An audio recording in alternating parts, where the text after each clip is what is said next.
নমস্কার শ্রোতা বন্ধুরা, আজকের এই নজরুলগীতি শুধুমাত্র আপনাদের জন্য।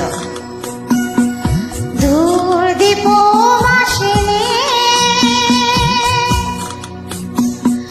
দূর দীপ মাসিনী, চিনি তোমার চিনি, দারুচিনির দেশে তুমি বিদেশিনী গো, সুমন্দ ভাসিনী। দূর দীপ মাসিনী, চিনি তোমার চিনি, দারুচিনির দেশে তুমি বিদেশিনী গো, সুমন্দ ভাসিনী। বন্ধুরা, ভালো লাগলে অবশ্যই কমেন্টে জানিও, শেয়ার করো, লাইক করো, আমার পেজটি জয়েন করো এবং আমার ইউটিউবেও চ্যানেল আছে এই নামে দেবমিতা নিদান, প্লিজ সেখানেও সাবস্ক্রাইব করো।